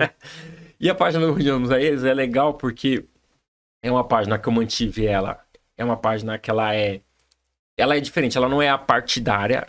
E o pessoal, não é que é suprapartidária, não é que ela é num patamar que ela tá acima de todo mundo. Quando a gente fala que é suprapartidária, é que é uma página que, assim, ela não fala de nenhum partido em específico, mas que ela dialoga com as lideranças locais. Então, se a gente precisar resolver um problema de poda de árvore, a gente vai atrás do prefeito, do vereador, do subprefeito, seja lá quem for, te manda mensagem. Então ela se mantém assim, mas ela não faz propaganda política. E ela não é uma página religiosa, apesar de ter a igrejinha lá, que é um dos símbolos do bairro, porque o bairro começou através da igreja lá, o bairro cresceu através da igreja também. Então a gente se manteve neutro nessas duas partes e manteve focado em divulgar o Rugeiro. Sim, que eu legal. falo que quem faz o bairro não é o Rude Ramos, são os Rugeiros. São os moradores que fazem isso daqui. Tem muita história bacana, você vai trazer muita gente aqui para conversar. Então a página, ela cresceu assim, ela foi crescendo organicamente, porque quem segue a página é morador do bairro. Sim. Tem outras legal, páginas né? também que eu administro, que a gente comentou antes aí, offline, que é aquela coisa, né? É mais difícil você engajar alguns públicos. A página é fácil porque a pessoa, ela frequenta os lugares ou fica curiosa porque abriu, fechou. Aham. Ela é moradora do bairro, ela conhece o fulano de tal que foi. Então, por isso que ela tem um engajamento orgânico. Não, o trabalho do Rude Ramos Raiz é espetacular, porque virou um catálogo da região mesmo. Como você falou, né? É Sim. quase uma lista amarela, né? Eu tô tentando organizar um pouco melhor, porque qual que é o problema do Instagram e do Facebook? Que é uma informação muito rápida e que ela passa muito. Sim. Então as coisas se perdem muito. Aí eu tenho um canal do YouTube também, mas é mais para deixar os vídeos lá. Quando a pessoa, Renan, você precisa de um eletricista, eu pego o link e mando. Porque daí, se a pessoa não tem Facebook, ela olha, se ela não tem Instagram, ela olha. Porque o Google é mais Tá no fácil. YouTube. O YouTube é mais fácil. Qual que é a página lá? Você procurando por Rude Ramos aí, você acha também. Aham. Então lá também são playlists com as Com todos pessoas. os comércios. É o mesmo vídeo. É que eu só postei nas 3 redes justamente por conta disso. Às vezes no Instagram a pessoa fica procurando lá, passando o dedo. Esse é o ruim do Instagram e do Facebook. Então já é uma informação legal, porque que nem as pessoas às vezes vão procurar alguma coisa no Instagram, então você já sabe aí, ó, no YouTube, Rude Ramos Raiz. É só procurar Rude Ramos Raiz. E o site a gente tá caminhando aí com o site, vamos ver se a gente consegue deixar... Que é também mais pra deixar mais organizadinho, assim. Tipo, comida. O que tem de comida aqui no bairro? O que tem de... Deixar um pouco mais setorizado. Mas nesse sentido, a ideia é ajudar também, né? Ajudar o comércio local, que a gente sabe que tem muita coisa fechando, Sim. tem muita loja alugando, poder aquisitivo de muita gente caiu, pandemia prejudicou muita gente, né? Então a gente vê o bairro também, muitas empresas, era um bairro que era muito influenciado também pelo setor metalúrgico, né? Sim. As empresas automotivas. Então tudo isso influenciou a saída de algumas empresas. Você viu muita mudança na região, no comércio, desde quando você nasceu até hoje, assim? Tem alguma coisa que te marcou nessa? Mudou sim, mudou bastante. Era rua de terra ainda? Você não era tão velho assim, não? Eu não cheguei a pegar rua de terra, meus pais pegaram. Aham. Eles falam ali, inclusive ali descendo ali a Bispo César, era um riozinho que atravessava a ponte, o próprio, onde a Praça dos Meninos era o campo dos meninos. Então as histórias, conversando com o pessoal, a gente vai sabendo as histórias, o que era, o que não era. A história é muito bacana do Ruge, né? Bairro dos meninos, aí era o bairro dos meninos. Quando eu falo que cresceu através da igreja, quando a gente vê a fotinho antiga da igreja, quando demoliram ela para trocar de lugar, os irmãos Piagentini que vieram da Itália e se estabeleceram por aqui, eles queriam que chamasse o bairro que São João da Bela Vista, né? Falaram assim, não, vamos chamar o Ruge de São João da Bela Vista. E no altar dessa igreja antiga, eles acharam a garrafa com essa descrição, né? Que os irmãos queriam que o bairro se chamasse tal, foram meio que fundadores do bairro. Bacana. E são algumas histórias legais. E aí você vê, a igreja mudou de lugar, e aí o bairro foi crescendo, foi expandindo. Algumas regiões ficaram um pouco mais agitadas, né? Com mais prédios. Os prédios estão crescendo bastante aqui. Se vier o metrô, então, vixe Maria, isso aqui vai virar tudo prédio. Esse negócio do metrô aí faz tempo que tá Virou lenda, né? O pessoal Virou até dá lenda. risada quando a gente fala, vai vir o metrô. O pessoal, você tá de sacanagem comigo, né? Eu lembro que a gente tinha Ele até era meu sócio num outro projeto que a gente tinha. Tinha uma revista de anúncio, né? Mas só que era lá no Seleta. E tinha um jornalista lá que falou, não, foi quando surgiu o shopping lá do Metrô. Não, do Metrópole, o São Bernardo Plaza lá. E aí ele falou, não, que vai abrir o São Bernardo, daí a gente já ficou meio assim. Aí ele falou, vai vir o metrô também. Nossa, mas isso faz... E até hoje. Não, eu acho que um dia vai sair. Eu não sei se eu vou estar vivo. Uhum. Talvez pro meu neto, meu bisneto, talvez alguém veja. Seria muito bom, né? Não, seria muito bom. E a gente fala de uma proximidade tão pequena, uma estação Afonsina para uma estação Tamanduateí. Não estamos falando daqui a Campinas, não estamos falando do metrô daqui a ali. Uhum. É bem curto. A CPTM ela tem um projeto aprovado já, que é a linha rosa, se eu não me engano, que ela vem cortando, passa Liviero, Tabuão e acaba no Ruge. Mas o metrô ele vai acabar na estação Afonsina, ele não vai para São Bernardo. Entendi. Metrô de superfície, por baixo. E aí o projeto que o prefeito de Santo André tava brigando é para puxar da Afonsina e até Celso Saladino, que é em Santo André. Que daí faz todo sentido. Você acessa a estação de Santo André lá também. Então parece que o projeto do metrô está aprovado. Parece que se um dia sair, vai ser esse projeto. O do centro do São Bernardo, que vai ligar o metrô, é o BRT. Era o monotrilho, a linha 18. E agora é o BRT, que diz que não é um ônibus, não é um metrô. Mas tem uma faixa exclusiva. É as coisas meio complicadas, né? Não é o disco voador. É muita coisa por trás, né? É o disco voador. E tomara que ajude, porque assim, o que sair vai ser, mesmo que seja só o BRT, vai ser bom. Principalmente pro bairro de Rude Ramos. Porque você ter um meio de transporte que você possa pegar um metrô mais rápido, pegar o... Facilita muito. Assim, meia hora você tá na Paulista. Então ajudaria muita gente, né? E eu acho que ia acelerar um pouquinho mais a economia do bairro. Legal. De algumas regiões, né? Tem muita gente que trabalha daqui, que trabalha em São Paulo. Né? Então, tem muita.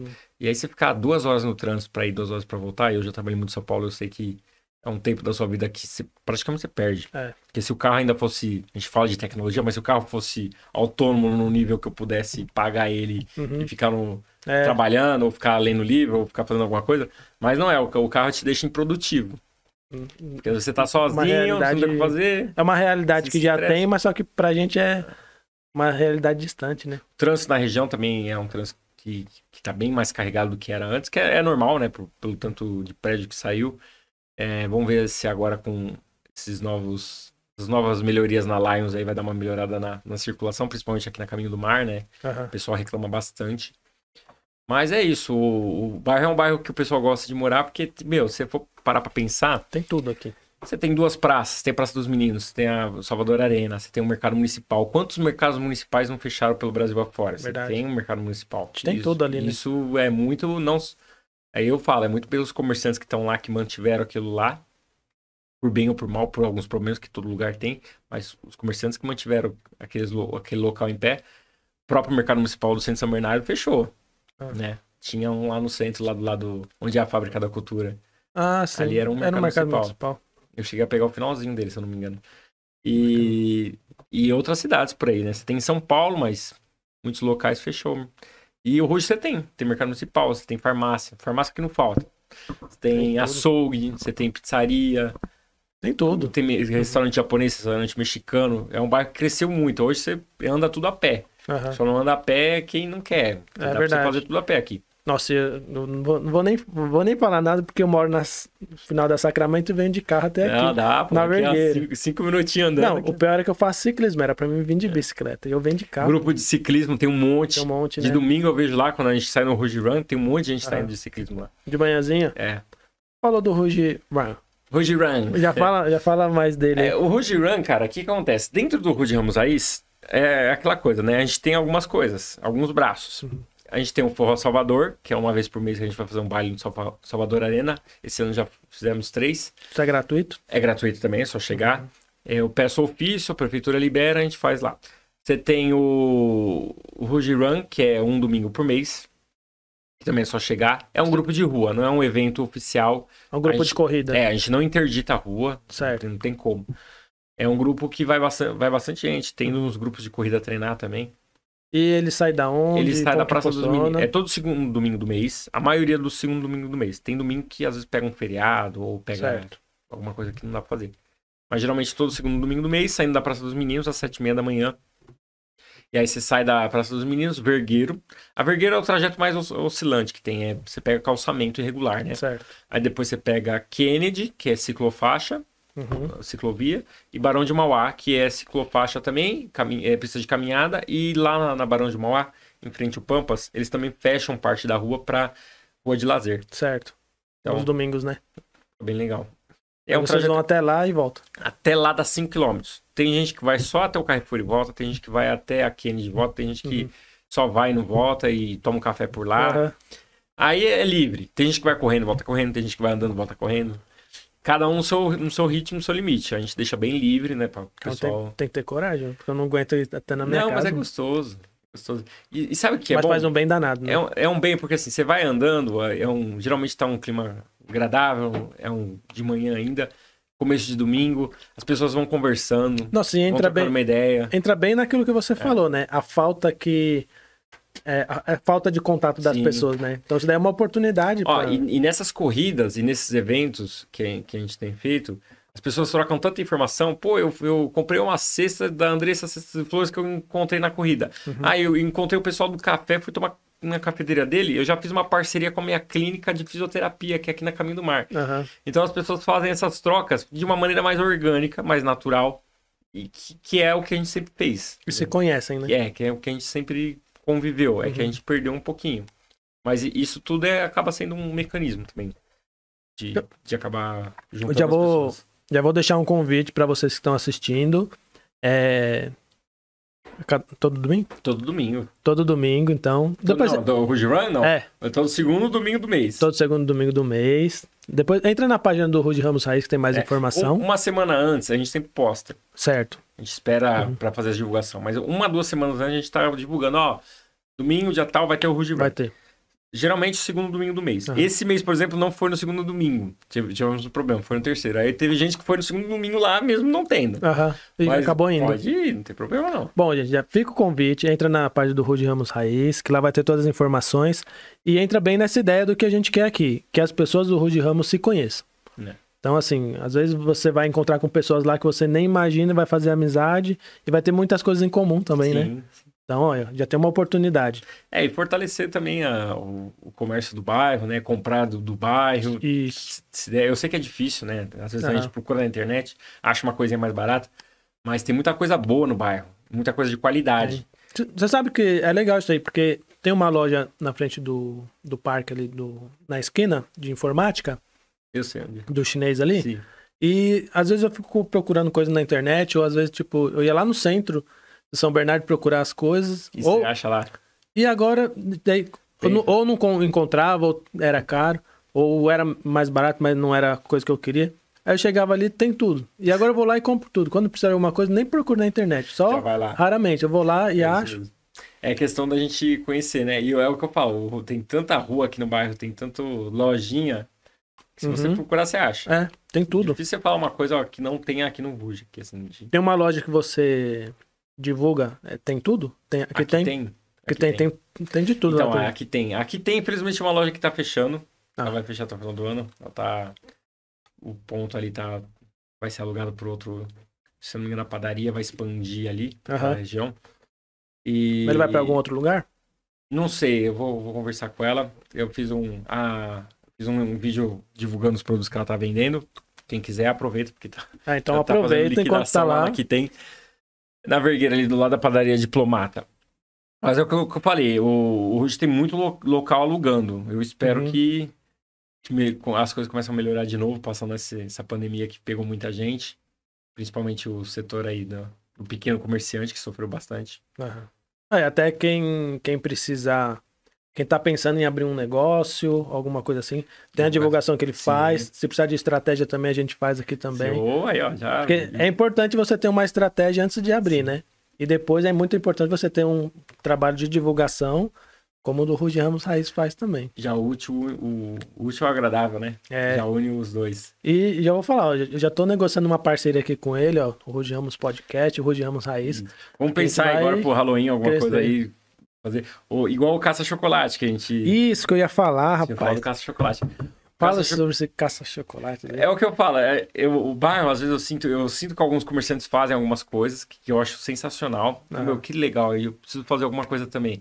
Porque é o que eu falo. Quem movimenta o bairro são os moradores. A gente precisa pensar em fazer dinâmicas, ações assim de corrida, caminhada. E o caça-chocolate, eu fiquei pensando, na Páscoa a gente não tem nada aqui no Rude, assim, tipo, de evento. Aí eu falei assim, vamos fazer um caça-chocolate. Coloquei pistas em vários comércios. Deu um trabalhão de fazer, mas foi legal. Imagino. Então foram 40 comerciantes que participaram. Nossa, 40. E aí as pessoas foram... Eu dei a primeira pista, a pessoa foi. A primeira pista era assim, começava lá em frente à igreja do Rude. Eu dava a pista, a pessoa falava assim, é a primeira, tem nome de flor e cheiro de pão. Aí o pessoal tinha que adivinhar, que era a padaria Flor do Mar.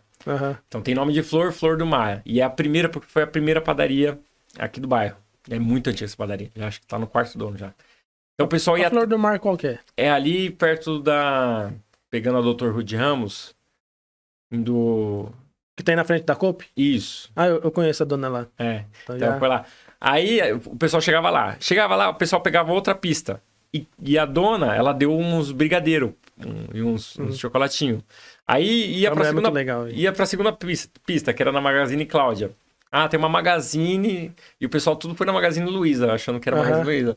Só que era Magazine Cláudia. Eu falei, tá vendo? Vocês não conhecem o empreendedor do Rote. Então. Foram no grande. Vai no médio. Aí foram lá, pegaram também a outra pista e foram pro Birmingham. Birmingham Café. Aí ele deu lá um pedacinho de brownie e tal. E foram rodando. Foram pra depósito, tudo. Aí foi em 40 comércios? Aí terminou no mercado municipal, passando em vários boxes. Aí passando nos boxes, nas lojas, né? Sim. Aí a última pista era no segundo andar, que o mercado municipal tem um segundo andar lá com mesa. E lá a gente deu um prêmio para os primeiros colocados. Todo mundo pegou chocolate, né? Não foi caça o pessoal, eu tava procurando ovo. Não, é caça chocolate, não era caça o ovo, porque a gente não conseguiu o ovo para todo mundo. Mas foi bacana, foi uma coisa que mobilizou muita criança. Cara, isso é demais. Nossa, isso não tem... Mas saiu um pouquinho do... A gente esperava 70 pessoas, foram mais de 150. Então saiu um pouquinho do nosso programado. Né? Se for fazer o ano que vem, a gente precisava repensar em termos de organização na estrutura, para ter braço para poder fazer. E no Halloween a gente está pensando em fazer em doces e travessuras. Porque não é cultural do Brasil. Mas é o que eu falo, tudo isso é uma coisa para movimentar a criançada, movimentar o pessoal. Acaba sendo uma desculpa para você conseguir fazer as coisas, conhecer o comerciante. E por que foi bom para o comerciante? Porque é uma interação mais orgânica e você meio que força a pessoa a entrar dentro do comércio. Pô, eu nunca entrei na padaria Flor do Mar. Puta, entrei na padaria, aqui é uma padaria, nossa, tem doce ali, tem coisa aqui. Achou que vinho, pô, não sabia que tinha chocolate e vinho. A pessoa entrou lá dentro da Choco Vinho, conheceu os donos, pegou o negócio, a pista da mão do dono. Então, você acaba tendo essa conexão do comerciante com o morador. Então, a ideia é essa, é você fazer essa conexão. E é tudo voluntário, a gente Você vê que eu vejo assim você, tipo, você foi político, mas só que o trabalho que você faz hoje é mais do que um político faria pela região. Porque chega na época de eleição, tá todo mundo aqui na porta. Eu vou fazer isso, vou fazer aquilo. Mas aí no dia a dia, quem tá fazendo o negócio é você que faz um projeto totalmente diferente, fora da, assim, entre aspas, fora da política. Mas mesmo antes da política, eu sempre pensei em fazer, porque assim, é um trabalho de formiguinha. Mas mesmo não estando na política, não trabalhando com política, eu acho que a gente tem que pensar em fazer algumas coisas assim, tipo, para tentar ajudar, tentar agregar. Eu gosto também, não faço só porque eu gosto de fazer, eu acho bacana. Você ama o Ruge? Eu gosto do Ruge, eu amo o Ruge. Eu sou rugeiro. Eu amo o Ruge. Ó, você fala assim, você moraria em outro... Eu visitei alguns países. Você moraria em outros países? Eu moraria, ó. Eu adoro conhecer outros locais. Minha irmã morava na Califórnia, cidade que ela morava esportiva, andava de bicicleta para todo quanto é lugar, ela adorava. Mas eu gosto muito do meu pai. Eu gosto muito. E enquanto eu estiver aqui, eu não vou ficar parado. Eu vou tentar melhorar ele. E é bom conhecer outras pessoas também que gostam. Eu conheci várias pessoas que estão montando coisas assim, tipo divulgação do Ruge, ou que estão querendo fazer a coisa aqui virar. E eu acho isso muito bacana, porque às vezes você não precisa ir para São Paulo. Porque tem tudo aqui. Você tem aqui. Isso é bacana. Esse negócio de manter essa uma rede de apoios, né? Essa região... As palavras me somem aqui agora. Da região, né? É isso. Centralizar bastante. Bom, a gente ainda tem mais umas coisas para fazer, mas também já tá acabando o nosso tempo. Me fala aí sobre o seu trabalho que você faz de personal. Fala do seu... Você abriu um estabelecimento, né? Como que as pessoas fazem para ir lá? Então, minha formação é professor de educação física e eu também trabalho paralelamente com edição de vídeo, por isso que dos vídeos do Rude Ramos Raiz. Mas assim, eu já tava com muitos trabalhos, né? E você faz tudo e não faz nada. Isso me preocupa muito. Então eu diminuí minha carga horária, tô focando mais em algumas coisas. E hoje eu tô com um espaço ali na Rua que é o número 44. É um espaço do Rude Ramos Raiz. A princípio ia ser um estúdio, mas aí ia ser um estúdio de treinamento funcional. Eu falei, não é só estúdio, ali é um espaço. Porque faltava um espaço que a gente conseguisse fazer algumas coisas. Então eu quero fazer um dia lá de troca de figurinha de Copa, que o pessoal fala assim, aqui no Rude não tem. Então lá tem um espaço que eu posso abrir. é um personal de dança que eu já trabalhei com isso, às vezes a pessoa me procura, então lá eu consigo treinamento funcional, que é o que eu mais trabalho na área do fitness. Então, minhas turmas eu tô com ela agora 100% todas lá. E fazer algumas ações lá de reunião, às vezes poder reunir alguns comerciantes, fazer algum café. Então o pessoal vai lá, eu quero editar um vídeo. Vem aqui conversar, vem ver seu vídeo. Aí o pessoal vai lá, porque lá eu tenho toda a estrutura e eu faço a edição lá. Bacana. Então acabou se tornando meio que um espaço, né? Eu não chamo de escritório, não chamo de estúdio. É um espaço Rude Ramos Raiz. E na esquina tem um desenho lá que você mandou fazer. O Valdir, cara. Tem uma amarelinha. O Valdir, quem me indicou ele foi o Melancia. O Melancia é um grafiteiro que tá bem renomado. Ele veio aqui no programa retrasado do Master Hip Hop Podcast. O Melancia, cara, ele faz uns desenhos incríveis. E aí ele foi lá na viela do Robin e fez lá, chamou alguns grafiteiros e fizeram algumas artes lindas lá, que tava toda pichada. Sim. E aí o Melancia me indicou o Valdir. Falei assim, fala com o Valdir e tal. Eu falei assim, vamos fazer a dona lá, a dona do espaço, cedeu o muro. Eu falei, não, manda ver aí, quiser pintar porta, vamos deixar esse negócio bonito aqui. Nossa, ficou da hora demais. E tem uma escola municipal embaixo. Na Rua de Baixo. Na Rua Brasil. E só os pequenininhos. E aí, eles passam lá pulando. Tem criança que passa do outro lado da rua chorando. Porque quer. E aí o pai tem que atravessar. Que barato, é legal. Eu arrumei pra sua cabeça, hein? Acho que a gente podia fazer mais isso na região, né? Fazer mais. Então, são ideias legais, cara. O próprio bueiro que o Valdir pintou, eu vi que algumas cidades, um ou outro grafiteiro fez. Eu falei, tem tanto bueiro feio aqui e tem tanta arte legal que a galera faz em bueiro. E isso deixa divertido. Diferente, né, de uma coisa tá deteriorada, que tá cinza. Sim. Ou que tá pichada, que o pessoal não gosta. Então, pelo menos o grafite, ele traz mais cor nesse sentido. Eu gosto muito disso porque eu faço grafite, né? Eu fiz muito tempo. Hoje eu dei uma maneirada, só pinto tela, né? Mas... E o Melancia, nossa, gente boa demais. E eu vejo que falta isso na cidade. Mas também, por outro lado, acho que até você sofreu isso lá, às vezes tem umas barreiras, né? Tem várias barreiras. Apareceu a polícia lá e... Pegou no pé de vocês? Você precisa pegar hoje tudo, você precisa pegar autorização, né? Que é ideal, você não pode... Mas, por exemplo, no muro lá eu peguei autorização. Mas é difícil, por exemplo, ali na viela, eu falo que ali é quase uma faixa de gás. Porque ninguém tem dono ali. Você vai falar com a Enel, você não consegue. Você vai falar com a prefeitura, não é realmente a prefeitura. Fala, esse terreno não é meu. Certo. E é uma viela que passa as pessoas de um lado para o outro. Muitas pessoas foram assaltadas, tinha vários problemas ali. E aí a gente manda ofício, entra em contato daqui, entra em contato dali. E aí o pessoal da horta, vamos juntar e vamos reunir a galera e vamos fazer isso acontecer. Aí compramos, não dá para colocar luz, compramos luz solar. Então à noite a pessoa passa, pum, liga a luz. Pelo menos dá uma segurança maior. Aí conseguimos com a prefeitura colocar um poste na frente para iluminar a viela. Pelo menos pega da rua. E aí, vamos fazer uns grafites aqui, porque tava tudo pichado. Então aí, mas assim, é uma experiência, é o que eu falo, envolve política também. Tudo é uma experiência. Acaba chegando na política. Acaba chegando. Você tem que se remexer de um lado, remexer do outro, falar com as pessoas certas, falar assim, eu preciso fazer isso. Você não tá querendo nada, você tá até tirando do bolso, muitas vezes a gente doa tempo. Mas esse aqui e o tempo é o mais caro. Né? E eu falo, eu moro ali do lado. Pra mim, eu falo assim, isso aqui é... E eu falo com os moradores, a gente tem que manter limpo, porque a gente é morador aqui, a gente passa aqui, a gente anda aqui. Eu passo ali todo dia andando a pé do estúdio pra casa, da casa pro estúdio. Então, se eu puder manter aquilo limpo, eu vou manter. Não, da hora. Pra gente finalizar, eu tinha feito umas perguntas aqui no Instagram. Tem a última história que você vai contar. De uma pessoa especial pra você. Não sei se você vai querer contar, né? Mas... Eu fiquei sabendo que quando você tinha 4 meses de namoro, aí você teve uma conversa, foi ter uma conversa especial com a sua namorada, e aí ela teve uma surpresa vocês foram no McDonald's, e você levou um McFishing pra ela. E aí você fez uma surpresa pra ela. Com a Débora, com a namorada. Não, na realidade assim, a Débora... Foi com 4 meses, não foi 4 anos. 4 meses, 4 meses. Desculpa. Na verdade, assim, a Débora, eu falo que ela é uma pequena grande mulher. Ela é desse tamanho, o pessoal brinca, né? Da nossa diferença de altura.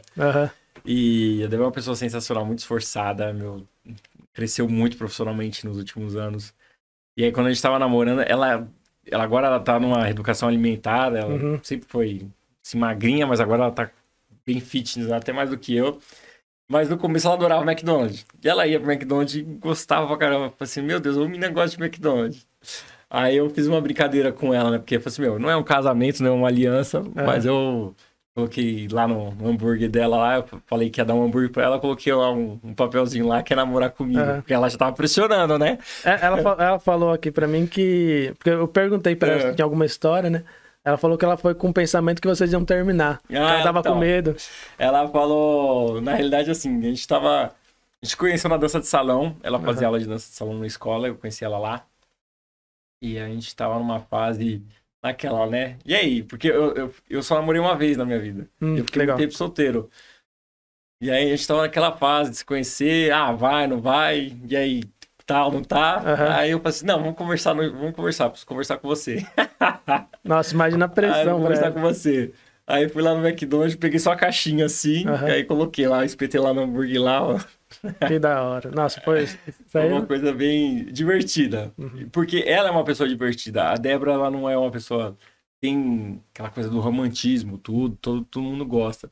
Mas ela é uma pessoa muito mais divertida que até prefere algumas coisas assim, mais... Que legal, que bacana. Ela tem um negócio também, né? Ela tem um estúdio de sobrancelha ali perto do Golden Square, na Já Kennedy. Divulga aí também. Design de sobrancelha, quem precisar fazer, pede Padé, é só seguir ela no Instagram. Ela tá sempre aí no Rude Run também, ajudando. Débora é moradora de São Bernardo. Ela é do Alvarenga, agora tá morando mais perto do centro, mas tá ajudando aí no Rude Run também. Que bacana. Bom, gente, a gente tá chegando no final aqui. Se passar do horário, vai cobrar mais caro. Eu tenho que na verdade, eu tenho que dar aula daqui a pouco, os alunos daqui a pouco, ó. Aí, ó. Senão vai pegar no nosso pé. Então, ó, pra gente finalizar, só lembrando aqui nossos apoiadores. Camila Zamboni, aparelho Invisalign. Tem aqui também a Kuruma GTK, que sempre me apoia lá com as peças de ciclismo, sempre apoiou a vida inteira a gente. A DHBC no Mercadão, Frutos da Terra com a Mari lá no Mercadão. Comprar amendoim com a Mari lá. E, ó, lá, cereais, amendoim, bala de goma, tem lá também. E Suspensões Chega Chora, que tá sempre apoiando em todos os projetos. Vai estar tudo na descrição aqui também, então você que tiver com o carro meio baleado aí na suspensão, veja aqui na descrição, no Instagram lá também. Vai ter tudo certinho. Só lembrando, nós estamos aqui no estúdio da Foz TV, que é no Ruge Ramos. E é um espaço para agregar aí para o Ruge também. Entra lá no site www.foztv.com.br, que vai ter o nosso programa e também vai ter outros programas que é gravado aqui também. Então entra lá, que é quase uma Netflix para vocês se divertirem lá vendo podcast. Quem mais? Tem mais alguma coisa aí, diretor? Você quer... Bom, pra gente saber que a galera assistiu até o final aí, vamos deixar uma frase pra eles colocarem nos comentários. Que frase? Escolhe aí. Bom, vamos pensar numa frase aqui rapidinho. Antes disso, deixa uma mensagem aí pro pessoal que... Bom, eu queria agradecer a oportunidade. Eu acho que é bem bacana. Você vai trazer muita gente com história. Tem muita gente com história no bairro que vai contar coisas curiosas. Então, gente não vai faltar para isso. E um abraço para você que é morador do bairro, da região, que já morou no bairro. Que você possa continuar por aqui por mais anos. Eu sei que a gente tem muitos problemas aqui para ser resolvidos, mas a gente tem muita coisa boa também. Tanto é que na página eu evito postar violência, acidente. Aconteceu tal coisa. Não é uma página para isso. Porque o bairro tem muita coisa boa. Sim. Então, a página ela vai seguir essa linha. E eu vou deixar com aquela frase que o Rude Ramos não é bairro, o bairro são os rugeiros. Legal. Então a frase que eu deixo é essa. E fica à vontade. Então, já faz aqui, ó. Aproveitar a frase dele aqui, ó. Somos, hashtag... Rude Ramos não é... hashtag eu sou Rude Ramos Raiz. Então, isso aí. Hashtag ou hashtag somos rugeiros? Hashtag... Não, eu sou Rude Ramos Raiz. Ou hashtag Rude Ramos... Não, hashtag eu sou Rude Ramos Raiz. Pode ser. Então, isso aí. Marca aí a gente, ó. Hashtag... Eu sou Rude Ramos Raiz. Então, fica aí pra vocês. Agradecemos todos que estiveram aqui na audiência. Continue, se inscreve no canal lá do YouTube. Rude Ramos. Agora eu vou ficar confundindo os nomes. Mas Rude Ramos Podcast. Também Rude Ramos Raiz. Segue os dois lá. Qual é o YouTube do goleiro também? O Profissão Goleiro. Profissão Goleiro também. Aí, ó.